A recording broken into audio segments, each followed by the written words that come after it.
بسم اللہ الرحمن الرحیم۔ جہاد بھی جزو ایمان ہے۔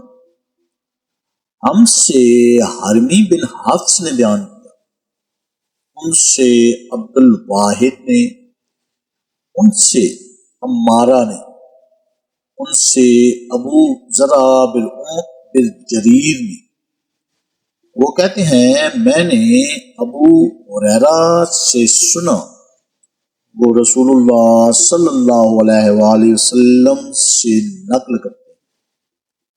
آپ صلی اللہ علیہ وآلہ وسلم نے فرمایا کہ جو شخص اللہ کی راہ میں جہاد کے لیے نکلا، اللہ اس کا ضامن ہو گیا۔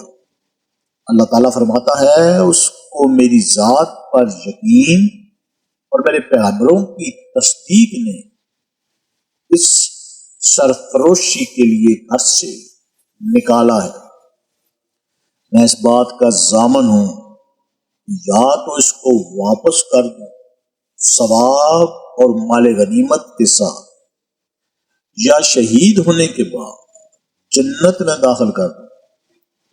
رسول اللہ صلی اللہ علیہ وآلہ وسلم نے فرمایا، اور اگر میں اپنی امت پر اس کام کو دشوار نہ سمجھتا تو لشکر کا ساتھ نہ چھوڑتا، اور میری خواہش ہے کہ اللہ کی راہ میں مارا جاؤں، پھر زندہ کیا جاؤں، پھر مارا جاؤں، پھر زندہ کیا جاؤں، پھر مارا جاؤں۔